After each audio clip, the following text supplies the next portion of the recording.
Hello world, welcome to the Summer Airwear Podcast, brought to you by IamBree-Ze and Rap98.com. This podcast is about real, open, and honest conversations where we can talk about any and everything. And of course, we're going to do it summer any and everywhere. Let's get into it. I am B-R-E-E-Z. Catch a vibe, I'm an airwear. I be down the ride, I'm an airwear. I can get it cracking, I'm an airwear. I be on the live, I'm an airwear. I'ma be me, I'm an airwear. High off life, I'm an airwear. Take my whole crew with me, I'm an airwear. I keep it realer than real, I'm an airwear, I'm an airwear. Hello world, it's your girl IamBree-Ze, B-R-E-E-Z, Breezy with an E, not a Y, and I want to welcome you guys to the Summer Everywhere Podcast. This is where we have open and honest conversations about any and everything. We're going to do it summer any and everywhere.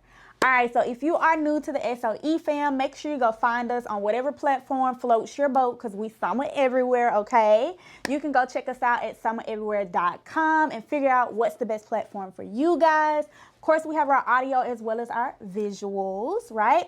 So I want to go ahead and get into our guest for today. This guest is a 22-year-old Black female icon in the making. We're super excited to have her on our show. From entertainment, entrepreneurship to philanthropy, she is killing the game and doing it all. So we're not going to hold you, okay? Without further ado, let's welcome our guest today, IamBree-Ze. Thank you. I'm so excited to be here. Thanks for having me. So let's jump into it when it comes to the music industry, because if you guys, don't know, she does music from rap to singing, producing, engineering a little bit. I heard you do a little bit of some of everything, okay?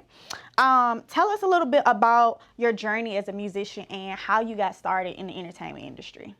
I started in entertainment, not per se music. And I started as an actor. As a kid, I was just really obsessed with like musical type TV shows. That's a little bit where the music came from. But like, I loved watching like That's So Raven, the Cheetah Girls, like High School Musicals, and like I knew them word for word. I was like acting it out with them, and so that's really where it grew. My love for acting, and my parents decided, hey, they've been in the entertainment industry for years, so they went ahead and wrote me a pilot for my own sitcom. And when we got ready to send it out to the networks like Nickelodeon, things like that, they said we needed a theme song. And my daddy like, you ain't giving nobody else the money, okay? Because if you guys don't know, you do get paid every like soundtracks, things like that on TV shows, movies. So he like, you gonna write your own, okay? You gonna write it, you gonna sing it, you gonna put it out, produce it, everything. We're gonna put your name on every last one, cause that's all different. Them all a different chick, okay? So wrote my first song, Something Special About Bree, for the sitcom, and that's really where like I kicked off into the music industry. Okay. And so you're just, 22, right? You're just 22 years old. How have you been able to accomplish so much at just a very young age? Because 22 days, you still got a lot of life to live. How did you get all these accolades and accomplishments at such a young age? Well, thank you that y'all think I'm balancing them.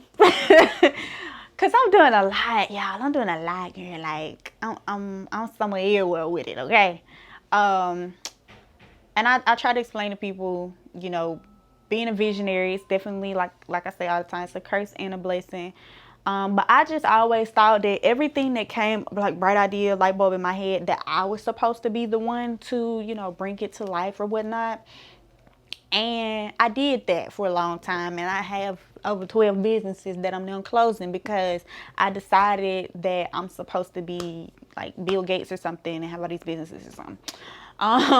But as far as balancing it, it's one day at a time, because honestly, some days I'm not feeling this thing, some days I ain't feeling that thing, some days I want to do something else and don't want to do that ever again. So it's just one day at a time. That's what it is. That's how I balance it.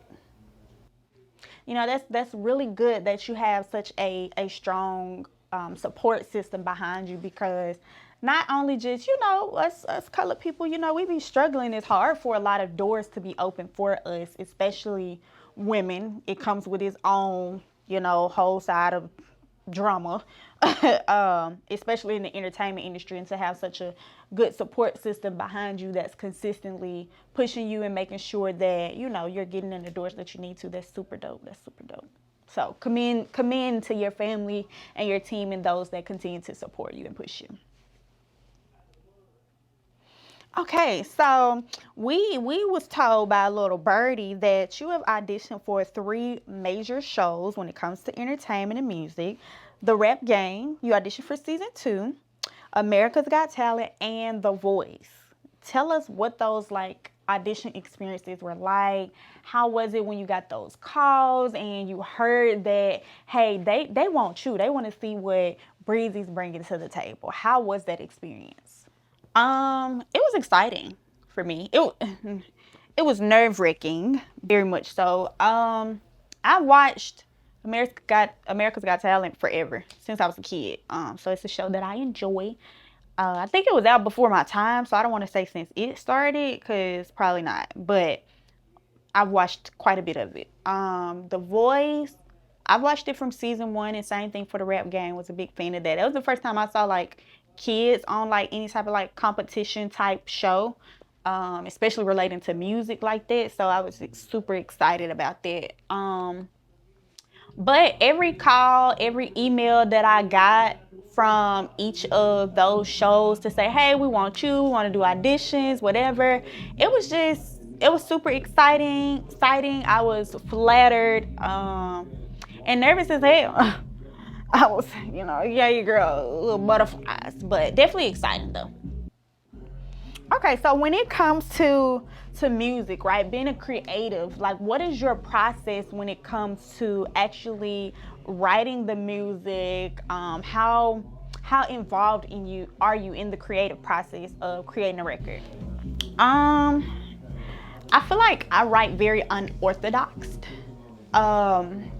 I write so weird to me, but I don't know. It's just whenever something comes to me, like I could be watching something and it could be like a TikTok or a meme or something, and whatever the person is saying could be like spark something, and I'll go write that bar down, and it could be there for months. Literally, that one bar can sit in my phone's library for months before I even go back to use it. And sometimes those bars or those little skits and pieces or whatever will come into a record that I'm trying to create. Or sometimes they'll spark an entire song on their own. So I don't know, it just depends. And as far as like what motivates me, I want to say my family, because I feel like that's the politically correct answer. And although that is also true, I have learned to get my motivation from myself. That's what I'm currently working on. That's the current status that I'm in, because sometimes that's not enough. And sometimes that's too much. And by that I mean like the pressure or like the weight of saying, oh, my family motivates me. It's like in my head me saying, hey, you know, you got to do good because you want to support them, right? Which is cool and all, but sometimes it can be too much pressure. So I'm working on doing it like for myself now. So yeah. Let's jump into it, right? You've been doing music for over a decade now, right? You started when you were 11 years old, and you did your first big single 2018, which was Dip. And you have a remix out with Des Dior. Now, for those of you who do not know, Des Dior was Future's girlfriend at the time. And she started to pop off, and she's been doing fairly well in the music game. So how was that, releasing your first big single, and then doing a feature? How did that feel to work with another Black female in the industry?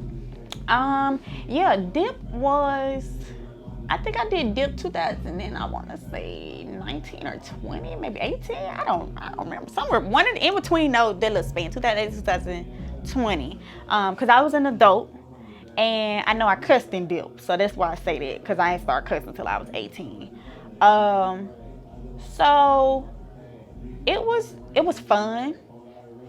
I think that's probably the first like really like fun record that I've done. Most of my music is message music. Not that Dip ain't, cause if you ain't trying to get a bag, you can get off. But yeah, I think it was like one of my first fun records where I kind of got to just be free and really just have fun and not think too much on trying to like motivate or inspire or say something, you know, in the music. It was just a fun record. And working with Des was cool. We sent it to her team. They loved it. I actually found her through Jada Waiter, which is Lil Baby's baby mama. She is her best friend. That's how I ended up finding Des. And she's super dope, super cool chick. She's representing for the chocolate girls in the music game. You know, the skinny chocolate girls, because ain't a lot of us. You know, we stand to us. You know what I mean? So, yeah, it was really, really dope. And the record came out amazing. Okay, and so what can listeners expect from your follow-up single, which is Same Energy, okay? And y'all, the song is a bop, okay? I don't know if it's like R&B, pop. It's like this great combination of the two of them, and it is a whole vibe. Like, it's giving keep the same energy, okay?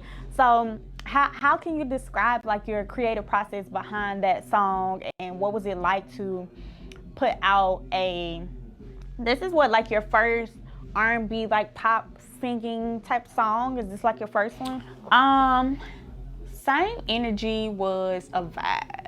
Like, that's just the best way that I could explain it. I was having some little boy trouble, child. And I say boy trouble because if it was a man, it wouldn't be no trouble. And that's what it was. It was like the conversation in my head and the bull that he was feedback. And I was like, yeah, this is a song. Like, somebody need to hear this. And you need to tell them, keep that same energy, okay? When you see me boss up, keep that over there, okay? Keep the same energy, because I'm a ride and I'm a vibe, period. So yeah, Same Energy is it's a vibe. I feel like it's a soundtrack song. Like, it should be on BML for Empire or something. So y'all, you know, that's amazing. And the song, y'all, make sure y'all go tune in to both of the songs, Dip and Same Energy. They are out on all platforms. Y'all can come in and let us know what y'all think. Give us a little review on the records. I myself do listen to both of them and think they are really, really dope and amazing songs. Okay, so in your bio that was sent over, girl, they told us that you've opened up for Future, T.I. Like, can you share some of your like favorite experiences performing live, and how was it like being around? Cause they some icons and they right, you know, very much so. And like, you know, I'm a big T.I. fan. You know, you got T.I., then you got Tip, period. But I'm a very big fan, and so how was that being around people who have been big influences, honestly, in the rap game? What was that like, being able to say you opened up for these people, and did you get to meet them? Yes, I have been very fortunate enough to open up for some pretty big people, and I have got to meet quite a few of them. I'm trying to think. I think I was starstruck one time. I bet that was lit. I remember when I first met Waka Flocka. I wouldn't say I was starstruck, but I was like, damn, he tall. That man is big. Okay. He like 7 feet tall. That man is tall. It was a little much, right? And it been that short in a room. But it was really, really funny. I was with DJ Big X, who's of Coalition DJs, at a New Music Monday, and Waka was there, and him and X were talking, and X was waving me over like, come on. He always trying to get me in the mix. So much love to him for that. But he was like, come over here. So I come over there, and he was sticking me in his picture, and Walker was trying to be funny, was like, hold on, don't be like that, I'm gonna take a picture with you. And I was like, it wasn't even me, but okay. But he was real cool about it. He was making a joke out of it.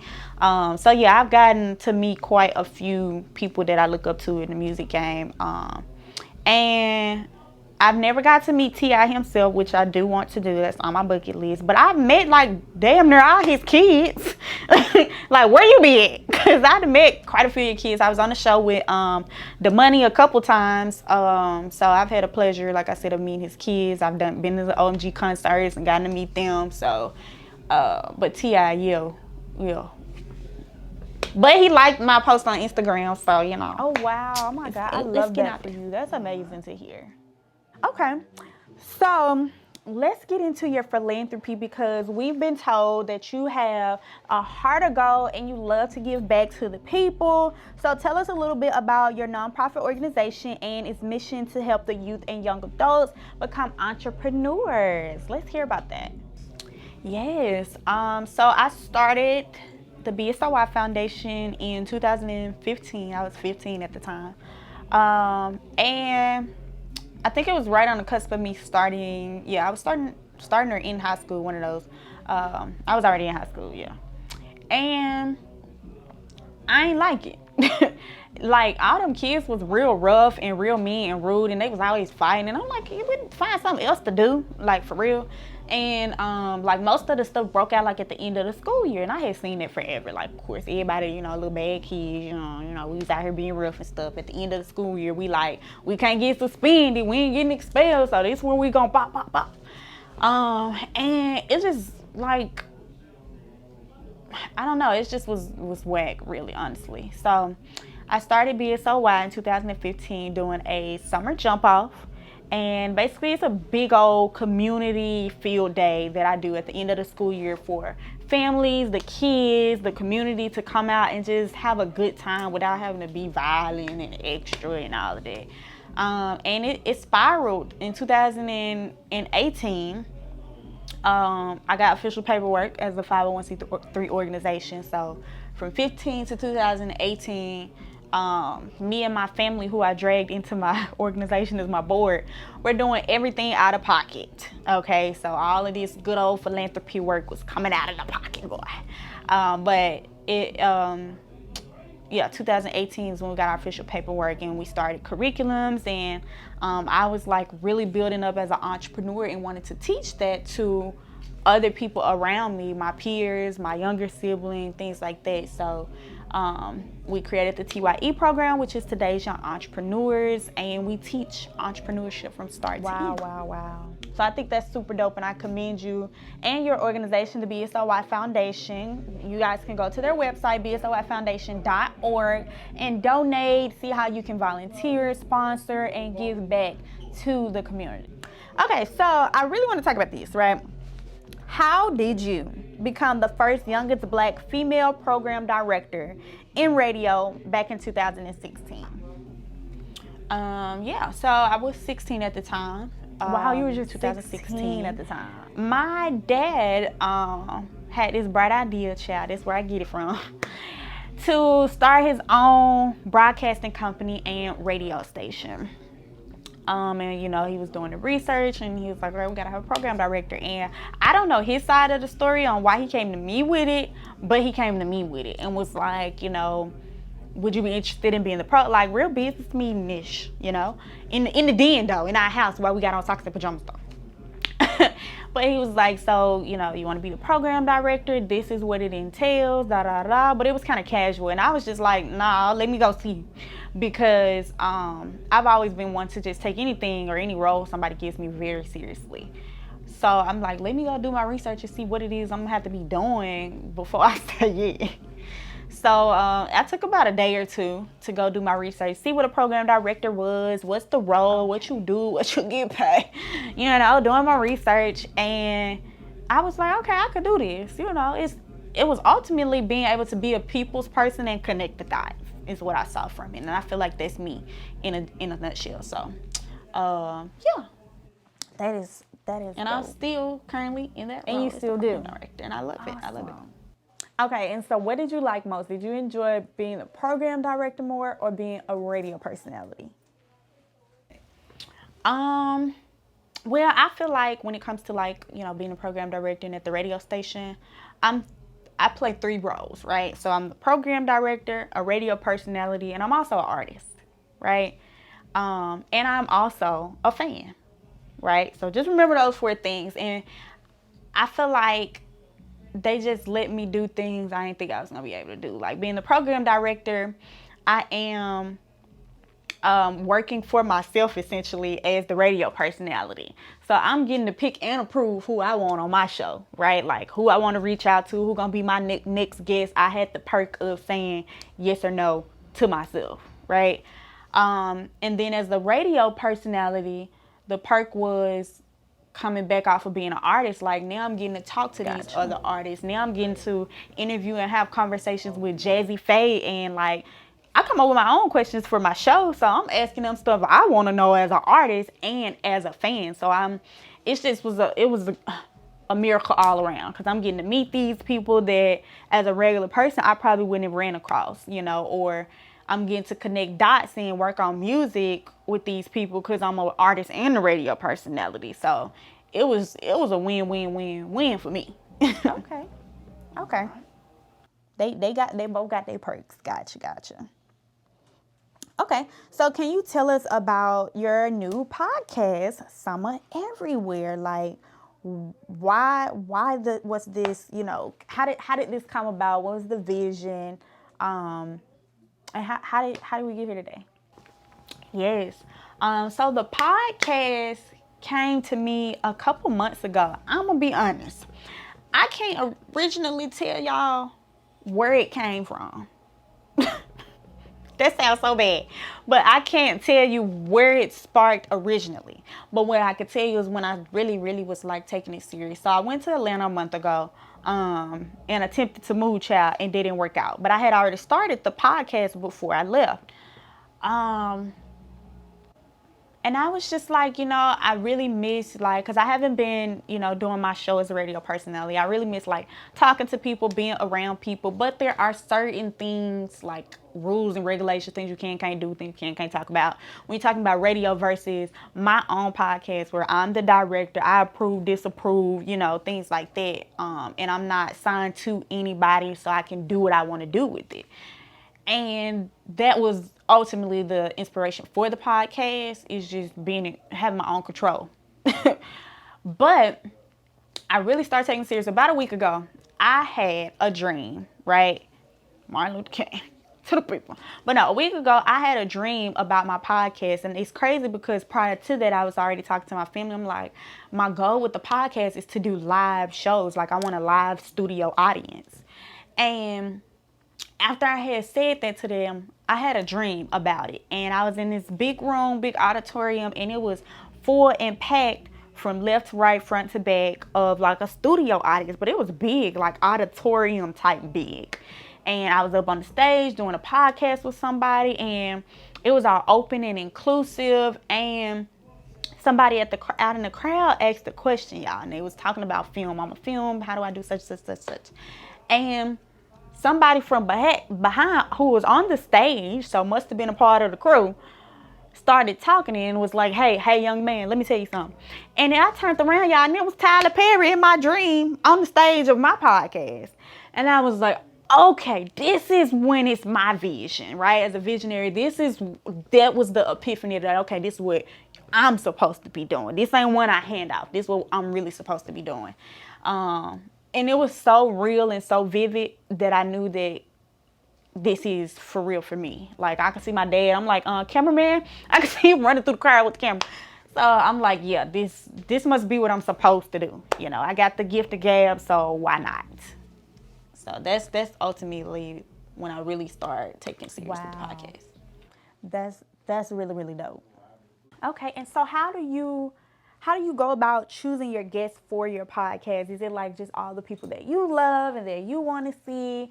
Are they friends? Like, how do you choose your guests? Is it a process to pick who gets to be on the show? What is it like? I choose whoever I want. But ultimately, like I said, it was all about being able to be in control. And say, this is who I want, this is who I don't want. Like, I want this person for these reasons, and I don't want to fuck with these people because I don't like how they operate. I get to make those choices for myself on this show. And I don't per se choose in no particular type of way. I talk to people who I would want to actually talk to and ask questions to. So that's ultimately how I pick my guests for my podcast. My next question is, as someone who wears so many hats and so across so many different fields and industries, what advice could you give to aspiring entrepreneurs and artists or creatives? A big thing for me is just, like I said, figuring out what's really for you, right? Making sure you're not putting too much on your plate. Don't get out here and be a me now, cause I be doing a lot. But just really figuring out what's for you, and it's okay to stop and start stuff. And that's like my biggest, I feel like, flaw is when I start something, I feel like I can't stop. Like I got 12 businesses and I ain't disclosed none of them because I feel like, I don't know, it just gives like a sense of failure to me a little bit. So that's something that I'm working on, but I do want to put that out there to you guys. Like, it's okay to start and stop. Like, if that is not working, if it's not, you know, progressing or showing nothing good for, like, if it's not doing what you want it to do, it's okay to stop. So that's a big thing that I would say. And another piece of advice, do things the proper way, like the legal way. And by that I mean like register your stuff, because there's a lot of shiesty folks out here. So you got to really make sure you protect your work, and that's in business and as an artist. Make sure you protect your work. Okay. And so what's next for IamBree-Ze? Any upcoming projects, collaborations? What's really in the works? We want to know. Give us the tea. Okay. Yeah, they're coming. Like I said, I got a lot going on right now. I'm working on a lot. We got the podcast, girl. So, and I got some other business ventures that I'm working on at the moment. But the music is definitely still in my heart. So y'all get some soon. So just stay tuned. Okay. And so where can your listeners find your music, your podcast? How can we stay up to date with what you got going on? What's next? What's new?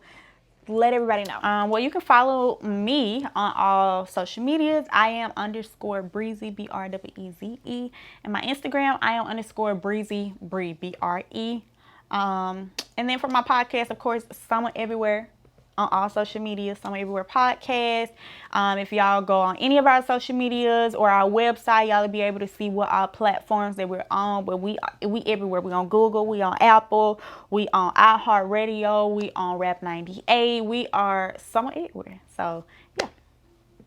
Yes, so you guys make sure that you go follow IamBree-Ze, all her business ventures on all social medias.